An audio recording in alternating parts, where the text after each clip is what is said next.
welcome back to the Real Stock Center in the 254. Like, share, comment, and subscribe. Hey guys, hoping you're doing well. Hope mko freshi barida. Welcome back to yet another amazing episode of Galaxy Realities. Remember that this is the Real Stock Center. Kama wewe ni mgeni, karibu sana. If you remember, welcome home. This is home for the realest discussions and the realest conversations. I know it's been a minute since we shot content. I'm sorry, it's been a failure on my part.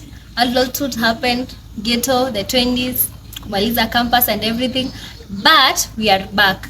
And today I have an amazing guest. I have amazing ladies, beautiful ladies, and I have an amazing topic. But before my topic is introduced, I want my beautiful guests to introduce themselves. I start with you. My name is Faith Genesis, a student at Kabarak University, pursuing Bachelor's of Mass Communication. I'm a blogger and also a dancer. Yeah. Karibu sana. Hi, my name is Priska Elsie, also a student from the School of Music and Media. I'm everything you can call talent. I can do everything unless it's not perfect, but yeah, other than that, I'm pleasured to be here. Karibu sana. Hi, I'm Shin Omondi, a student at Kabarak School of Education. Yeah, basically myself. Oh, thank you. We want you yourself. So today I'm talking about mental health. It's something very important, very vital in our kwanza Gen Z generation. Now it's the time that inakuja up mental health. Kitambo it was not that much talked about. So today I even forgot to introduce myself. Naitwa Galaxy, spoken word artist. This is my show. Karibu. I want us to have definition ama tuelewe mental health ni nini. As Gen Z, what do we think or what do we know is mental health? Na nataka nani atuambie what is mental health according to your understanding. According to me, mental health is when you have a good state of mind, emotions, and they're in check and in sync with each other. Yes. In sync as in you're not happy and your mind is sad. Yes, as in you don't have, you might be having one thing working, the other one is not, and the parts cannot fit together. Okay. So it's a state where you are balanced in all areas. Yes. Mental health. Good. I hope you've got that one where you're balanced in all areas. Na ndo tufike kwa hiyo balance. Faith has had a personal experience with depression. I hope you're comfortable sharing that to us. Yeah. Okay, so she can tell us about her experience with depression, and then now from her story, a short, not the whole story, a short glimpse of the story, depression nini nini, we will get the lessons and we will have to discuss what we got from the story about depression. So I suffered depression for a very long time. And it's one of the things that it's still a problem, but right now I can say that I can manage it. Sika kitambo it was very, very hard. So for me, depression feels like a state of hopelessness. Like you feel you are detached from reality. And then your energy levels are low most of the time. My cause of depression is trauma. I went through a traumatic situation and it actually triggered it. But at some point I also thought it is hereditary because one of my siblings and suffer from bipolar disorder.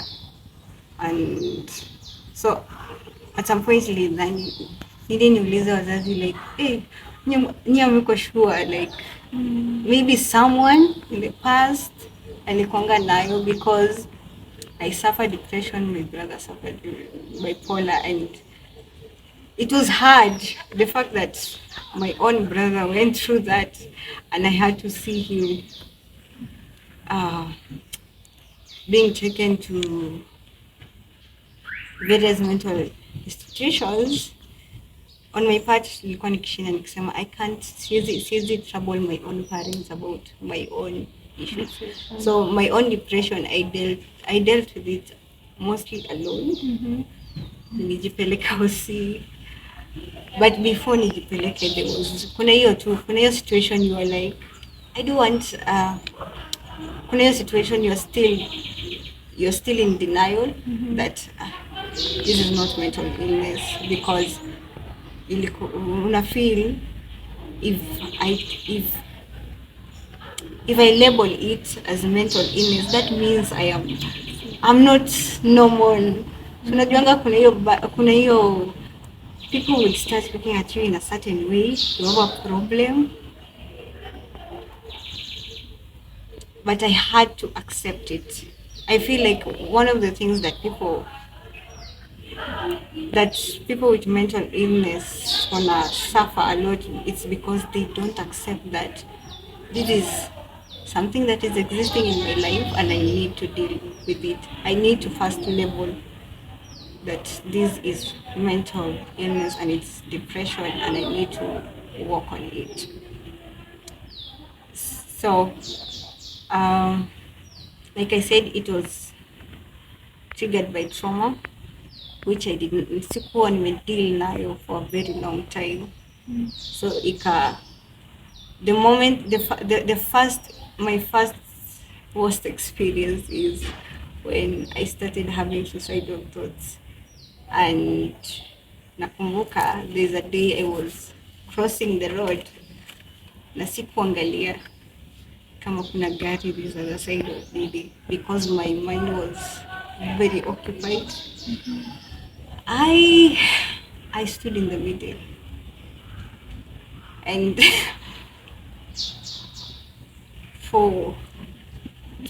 this is getting harder. But you can share, it's okay, it's a It's safe getting space. harder. You can So me standing there in the middle of the road, and then being, and then kukua hit by a car, and then people screaming, but I don't feel anything, was I felt that was my turning point. I saw like, it's like the suicidal thought really take over me more than I couldn't control what I was doing. And na kuna venye tu wazazi watakupigia kelele because what are you doing, but they don't understand. So hata my own parents really struggle understanding even my own issues and also the issues to do with my brother. Ndio hapo unaona, like I think most parents are not aware about mental illness, or if they are aware, they just know it's mental illness. They cannot explain what is that, because our issue in a period that maybe kulikuwa na issues ya mental health, but people were not aware about mental issues. So I feel that we need, yani unaona, kuambia watu especially to create awareness, especially even to our own parents, because some of them do not do. Sahi ati uambie African, why are you behaving like this? So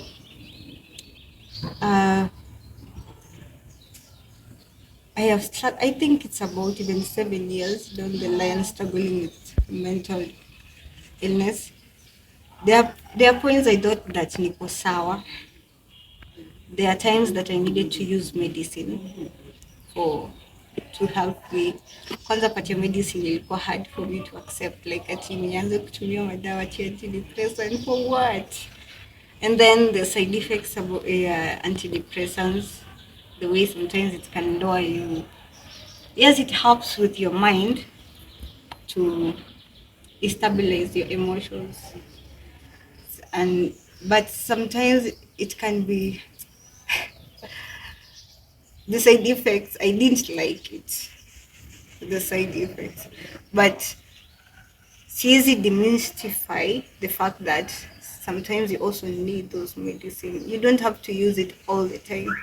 So kuna hii period that I started using going for therapy, counseling session. It has helped me in a way, but also I did really struggle with yani kwenda cheti kukubali kwenda kugailiwa. Yeah, so my if you're going through depression, it doesn't mean it's the end. In fact, I feel like going through depression made me more aware about my emotions, my own emotions, like to be more hypersensitive to my emotions. To just sometimes when I feel so low and so down because of the depression, I remind myself to do against the depression. What, for example, if I don't feel like waking up, I force myself to get out of that bed. And the second thing I do is have a bath. Take a cold bath. Hiyo ukifanya hivyo kuna venye you are more intentional about coming out of your depression. You must also be intentional. Sometimes ukiamua kukaa kwa your bed, hauwezi amka. So you just force yourself. If you have to cry for 1 hour, just do it. Just cry, because sometimes when you're depressed, ni kama your emotional state, it's jumbled up. This extreme sadness, and pia kuna your psychological pain, and then there's so much voices in your head. That's why sometimes unakuwa suicidal. Those voices zinakwambia what's the point of living? But there's so much to life than you think. And kama kuna suicidal thoughts, usijijudge tena. Unaona ya situation unajiona naanza kuwa suicidal. I think I am not normal. Yes. The sickness, it's not you. It is not you that ndio inakwambia you want to kill yourself. It's the state that you are in. Most people who are depressed hawatakange kukufa. They just want to stop that pain. They just want to suppress your pain. But the suicidal part ni ile sasa, like you have numbed to the situation for a very long time. Maybe you don't have anyone you can share with, or sometimes you feel like no one can really comprehend the intensity of my pain right now. So I feel so you think that let me just end it, let me just finish it. So if you hear people going through depression and they're suicidal, they should not be condemned. Hata kama ameijaribu, asikuwe condemned because of the depression. Yeah, because of trying to. Yeah. There's a lot of stigma around. Yeah, this. Especially from the other generation. Even our generation is way better. Yeah. Suicidal than the previous one, because your parents at this point, you hear about these things when you commit suicide in a chapel, you are cast, somebody cannot be named after you, all those things. And nimesikia from her story, amesema some things like trauma, things like therapy, triggers, vitu kama hizo. If you can give us a glimpse of what do you think, what trauma is? What do you know trauma to be? What do you know trigger to be? What do you know of those stuff? I can relate to her because I've been depressed too. Not kitambo. I can define trauma. I can't really define it, but I can say when you're traumatized, you're in shock. You're in shock when you're traumatized, you're like in shock of everything that is around you. Like you are stagnant. You're in shock. Nini ina happen? Like hii ni kitu haujui. Tuseme when someone is traumatized after, okay, this is just an example for lack of a better example. Men don't like going into the labor room where their women are giving birth because it's like shocking. Unapaki still, stand still. What is not happening? I've never seen something like this. So yeah, when you're depressed, you're traumatized. You're in shock. You just don't know what is going on. You try to get the hold of the whole situation, but that's why it's depression. Hauna control. You're just all over the place, surviving, trying to give yourself hope. But I can't say there's a way out in depression other than acceptance. And umesema you had a personal experience. She also had a personal experience. Out of curiosity, can you say that this thing causes depression? Ama can you single out something unaweza sema this is what caused me to be depressed? This is what we amesema it is trauma that she had not dealt with. So I just want us, for somebody who's absolutely clueless, ako hapo anasema majenzi sijui ni wenye wako weak nini, unaweza single out that one thing yenye unaweza sema for me this is what caused me to lead to depression. Let me tell you something about depression. You never know. I remember doing mental health awareness while we were having a mental health awareness week in school.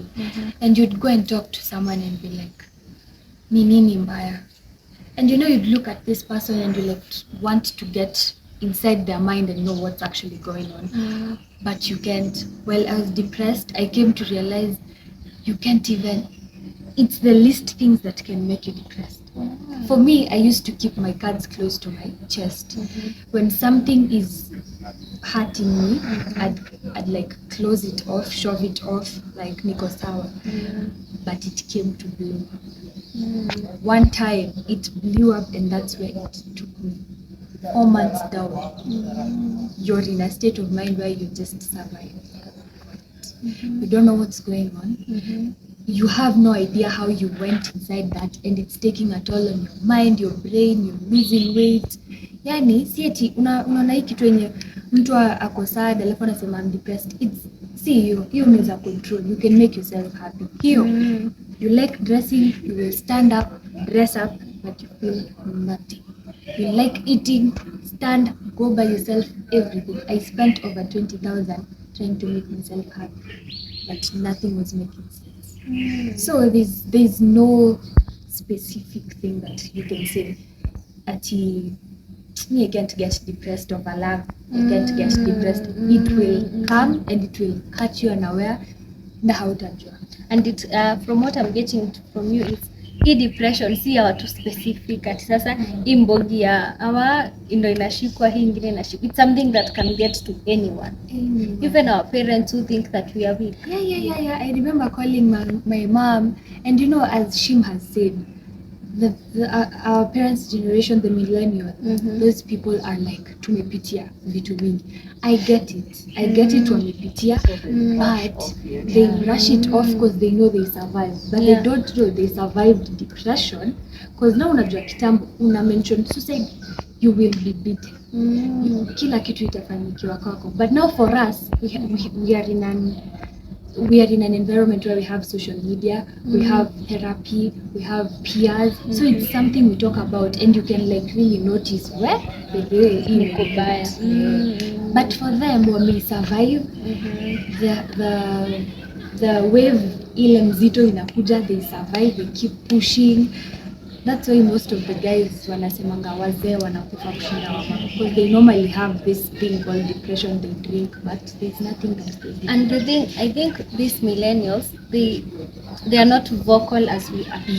That is why it's so easy for them to say unajua mlisurvive, but huko unaenda social media unaona uko na 1 follower, mtu ako na 50 followers, hiyo inakunini. That's for them. It's more how they were brought up and the society wakijipata ndani. Because those people, it's not like they didn't go through this depression and bad things, they did. But nile ushaambiwa we mwanaume unalia nini? Ukijua umegrow ukijua we ni mwanaume unali. So if this man has a problem atakuwa like ni mwanaume. And you know, like such things, if you don't like speak or seek help mapema inanini, so like those people, they also go through these things. Some survive, some don't, and our job handle is more like na feel sisi tulikuwa empowered in education, tuko empowered with so many things that how nayo. So it's more to that's why hata we are doing these things, so to empower somebody else mwenye maybe alilelewa bila any information, so ako too so close to mental health. Nini wewe unalia nini, una complain nini, unataka like sasa juu kitu kidogo unalia, no, and then people have different breaking points. I might be stronger than Elsie must be stronger than me in a different area. So like to different that to affect, I'll handle them differently. I have a different support. Unaweza kupata mtu mwingine akona good friends wanamsupport, mwingine hana. So unaona itaku affect in different ways. So it's more of situation. You might have a better situation on your side, mwingine hana, mwingine situation inamsaidii, mwingine it's maybe personality yake inamfinya that point because they are different. So it doesn't have a specific cause. Yani itakuja tu na and it can get to anyone. Yeah, and it can get to anyone. Like same anyway, that I may have had depression before, I've had attempted suicide, I have lost clothes. When I mean clothes, I mean immediate family members to suicide. So nimepitia all three in a bucket. But at some point, kwa hiyo yote kenye nililearn, something kutoka like, okay, and for example, coming at now with suicide. Mimi naweza pita kwetu mtu aniambie. Hawa watu nimejuanga kwa kids. They are evil. And it comes with so many things. Those people don't, it's a disease, but even okay, people don't want to know it's a disease. So nafikiria tu ulianguka ukachagua hiyo, but you are pushed to the wall for you to do that. So it really comes with so many things, but hiyo yote, what do you get from it? Like me, from experience. Yes, some are traumatic, but from that trauma, what do I learn?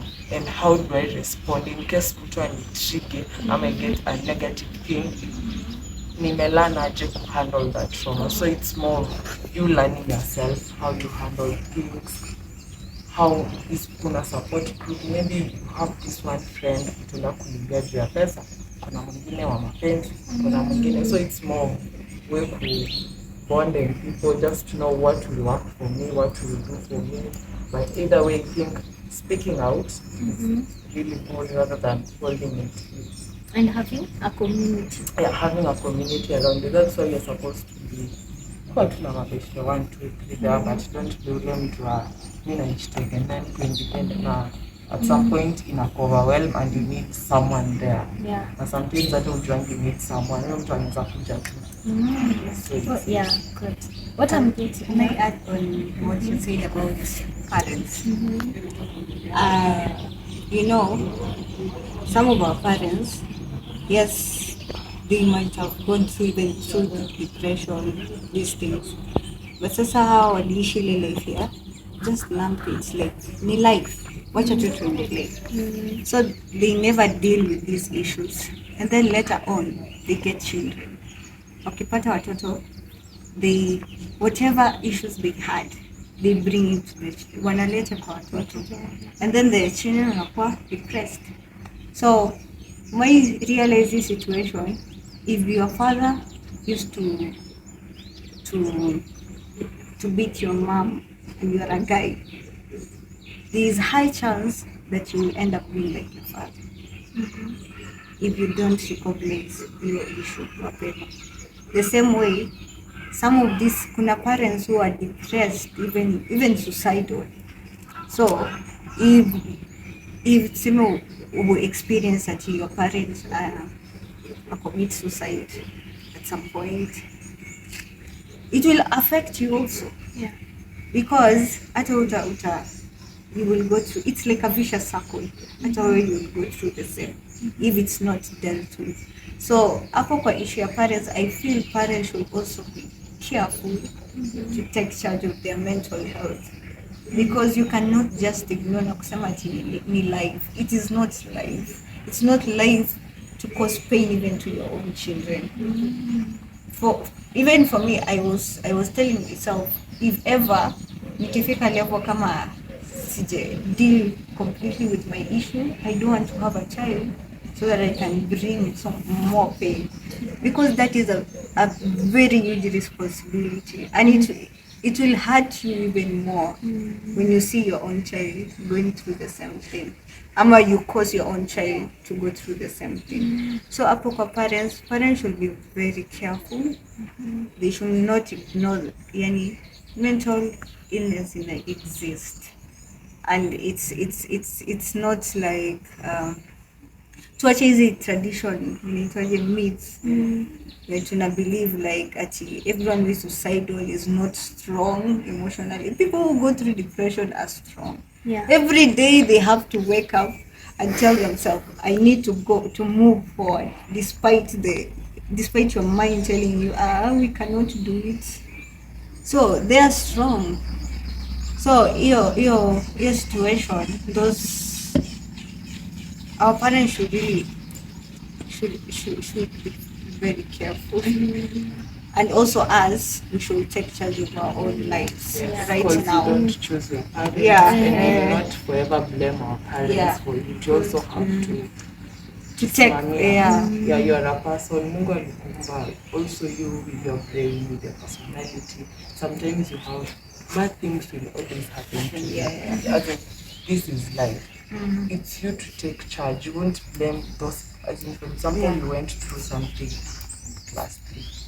Then you decide your whole life you're blaming your class 3 instead of dealing with it, and that's what people try to do. So it's we could get charge. It's more of support, but you can't support yourself kama you can't even stand. You have to stand and kushikilia mkono. Rudia hiyo waseme hawajasikia. Your point. You have to stand. Then you have to stand on your own for someone else to hold your hand and like walk. So you have to start as a person. And you have to do the work Yes. first before someone else can help you. So what I'm getting from you is you should take responsibility of your own life. And she said that it can happen to everyone. And alisema it's that point where nothing is working. So let me ask you, where do you draw the line between I am stressed and I am depressed? Because tunaweza tumia hiyo depression, tunaweza misuse it. Ndio kila mtu every time akikuja sema, hey, I'm depressed. Hey, I'm depressed. Ndio. Tell us where we draw the line between I am stressed and I am depressed. Oh, okay. I'm not really sure kama kuna a specific line, but you meet disappointments every day in life. So you might be disappointed and feel bad about that particular thing, but after a while, after the next day or something, it's over and I feel vizuri. But also it's more of long term. After your stress, it's a symptom of depression, but it's a long time. Depression go through. You may notice you're trying to do everything to work. You are stressed. No, spoil na food somewhere. Now una feel vizuri na inaisha hivyo. Now that's stress. But now you have tried that, it's not working. Music is not doing well for you. As in you have tried so many things. Now all you feel to you're not if you're not going back, you're not going back to your normal or happy place. And you cannot be continuously happy in life. It's the way you say you can't appreciate happiness not unless you ever feel sad. So ukiona you can take yourself to the happy side, as in your roller coaster, and if you can manage that roller coaster, then you're okay. But now when you can't go back to being happy, you go to drag.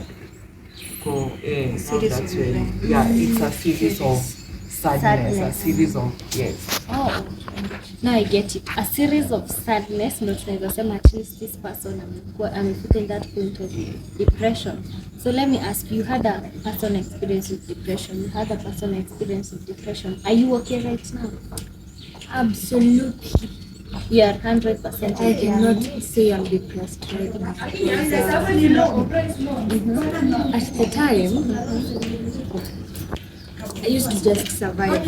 If you'd ask me, how are you doing? I'd say I'm surviving. Well, it's true, I used to survive. You know, you'd wake up, cry in the night, and then you have to go to work now. For instance, I used to go to work. When when I'm doing everything I'm supposed to do in the morning, weekend, a job. But once I sit in the car, my mind goes back to I'm not in reality. Okay, in my own experience or in my own words, I can say being depressed feels like you're not in this world. You're not, you're not living the normal world. I even lost my faith. So I used to wake up and I'm like, sasa mbona naishi? Like, why am I living? Why am I going to work? You're not in the normal world. I start even thinking, so if someone dies, where do they go? So if I'm working, so why are we even working? Why are we even living? You know, such questions. So when I look back, I feel like, yenyewe nilikuwa nimeenda, because why would I ask myself such questions? Nitajiuliza mbona mkono yangu inasonga? I mean, come on. That's not a question that someone normal would ask themselves na wanasoma. You know? So it's like you're not out kwa. You're just somewhere in your own world. Ile yenye hata unaweza pita boss akwambia. Yes, your mind is trained to do certain routines. You have to wake up, take a shower, go to work, do what you're supposed to do at work. Utafanya hizo vitu zote because it's here. But now deep down, you're doing it because you have to. You're just pushing yourself. You're just surviving. You know. You're surviving, you're not living. You're not living. Okay. So what used to keep me moving, I used to wake up and tell myself, just show up. Even if everything has said, manze hausendi, ni sisi na wewe na hautatoka depression. Just show up. Every single time. I remember nilikonga depressed, but when I would enter nikienda job, nikifika nianze kufanya vitu zangu za media, I feel nice. But now when I sit down and I'm alone, I've not showed up for myself. Now, niko peke yangu, nimetoka kwa watu. So I'm like, Jesus, now we are back to square zero. You know, it's just like that. You just show up, hivyo tu pole pole, baby steps. Hakuna kitu mtu anamkanga na shagwa pilot. Baby steps, pole pole, showing up, acceptance, hivyo tu. And then everything will go. Align. What I've gotten from it, it's very important. You are showing up for everyone else, but you're not showing up for yourself. Yeah. That's the point, you know, that you are depressed. And for you, are you okay? Can you say that you are okay? You're a million percent a okay. point penye nimefika. I think it took me a series of I used to deal unashikwa na depression for a while, you deal with it, but it really doesn't go away. For a few months, you're okay again, and then after a while you go back and you're starting afresh. So I think at some point nilikuwa na deal nayo, but sikuwa na deal nayo venye inafaa according to me as a person. And me, I won't say nimeenda therapy na I'm that random person mwenye nitapigia tu MC that as in nitapigia different person, and slowly, and then I think sasa after a while I started dealing with me, how it works for me. Najiuliza sahi, how am I feeling? Nikifeel vibaya, acha nichukue book niandike, and then ikiisha, so unaona ile after you're maybe having an episode, and then ikiisha you're back to normal, unasahau. So me, I used to prefer write that yote niko na episode naandika hata ile kuraro kitabu, and then when I'm okay it and nimetulia na kuja naiangalia.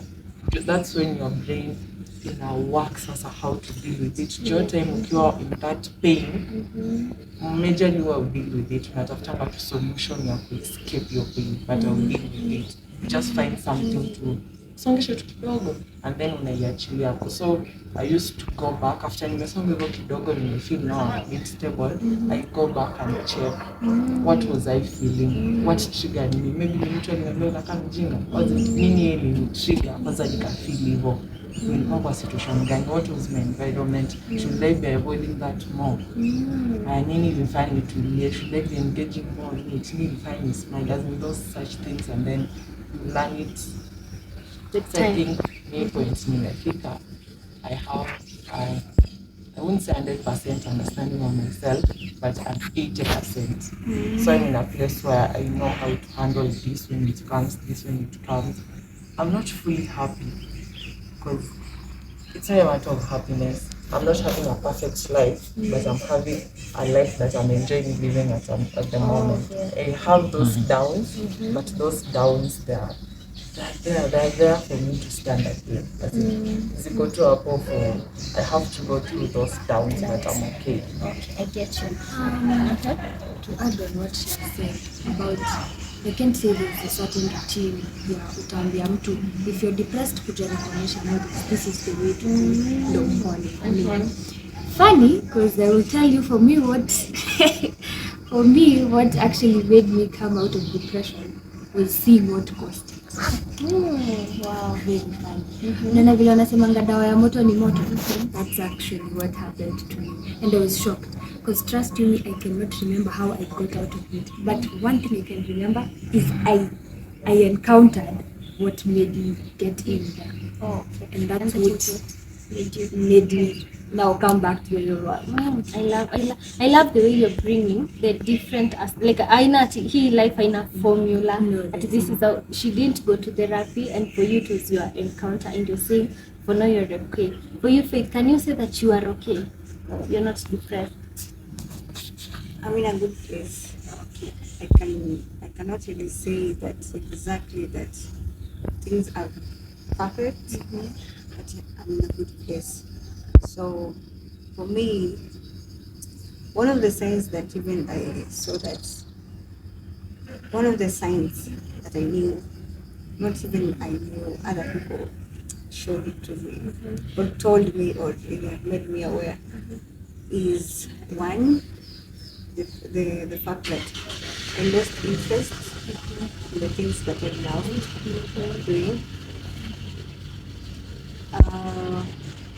There's a point I was not even able to go on with my normal activities like studies, like completely. I couldn't even handle my own issues. So that's when I felt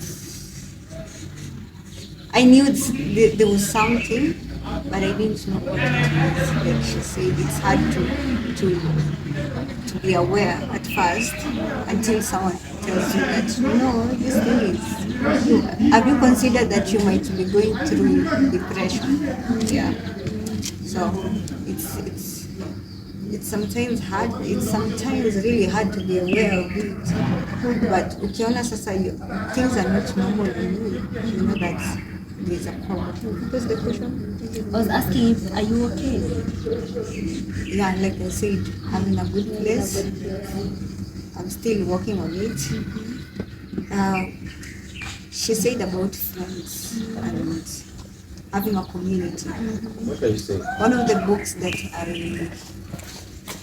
I love is The Light We Carry by Michelle Obama. There's a part that she's explaining how she struggled also with her own issues, but what really helped her is the kitchen table. The kitchen table to her is the group of friends that she has. And hakuwa akidepend on one of them. Kuna mwingine atamsaidia kuongelea about issues with writing a speech.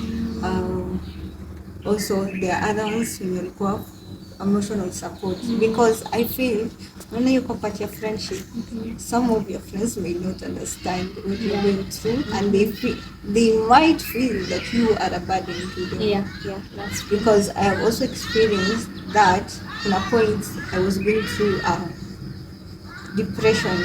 Yani kuna time I'm okay, and then 1 week down the line I'm not okay, and I cannot even explain to my friend that I'm not feeling okay because last week ulikuwa na mimi. No, hapana. Like last week nilikuanga pabaya, and then nikakuwa okay, yani tuseme on Tuesday, but on Wednesday I am back. to the same issue. So sometimes it's very hard explaining to someone that I still feel down. They might feel like becoming a burden. Yeah. You're becoming a For them burden. too, I'm sad because of, okay, let me use this phrase. Example, I'm sad to maybe my boyfriend alinifanyia amekukonsole and then tena after 2 days imerudi tena, Yeah. and it's this, you don't And have it's the another same reason, thing. it's bado to that one, so unaonanga nile nimemrudilia the same issue, ameniambia pole, ashani explainia, so ni nini ingine ataniambia. And sometimes they feel that you are emitting a negative energy to them. Then, okay. So that's why it's important to learn that usichukulia ati watu kama hawako there for you, that it's that they are bad. It's also them protecting their own mental state and their space. Yeah. So ukifika, that's why it's good to have a group of different people and be aware that people are different. Kuna mwingine atakusaidia hapa, kuna mwingine even hawezi understand anything, but atakuchekesha, atakufurahisha, atakwambia twende out, we do nini, you become better. So even as you're going through that, whatever you're going through, do not think that people are bad or everyone is against you, because it is very, very easy to feel like that. And also in terms of romantic relationship, I feel it can be very hard if you don't have an emotional supportive person, because for me, even when I'm looking for a relationship, I will look for someone who gives me emotional safety, because I'm not in a good place that I can handle everything for myself. So I need someone who can be aware about even mental issues, because if you date someone and they are not aware, they will be saying every time you're deflecting negative energies to me,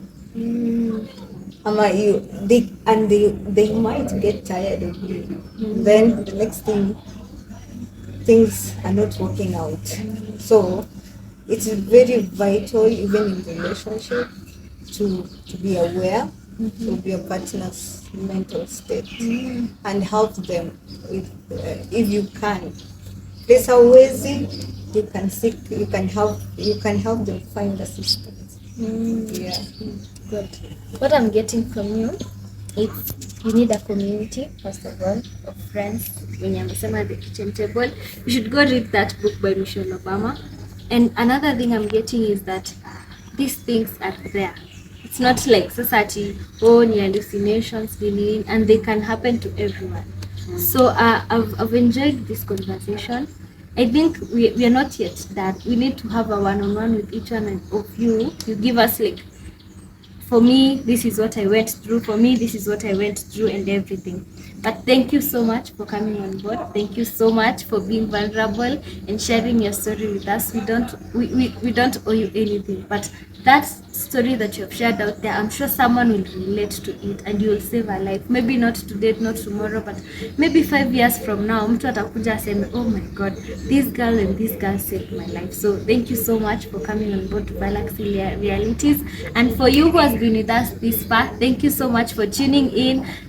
The conversation was not funny, but it was deep and very, very educative. So I hope you've learned something from these amazing, beautiful ladies, and I hope that you will take your mental health seriously, and your friends. Beshte yako akikosa kukusaidia, she's not Jesus, he's not Jesus. Maybe they are dealing with their own issues. Tuache kujudge watu because ako kufanyia kitu yenye wewe hauwezi jifanyia. We should be free and give people room and space to be themselves. So thank you so much for tuning in to Galaxy Realities. Remember that this is the Realest Talk Center. Till next time, bye. Bye.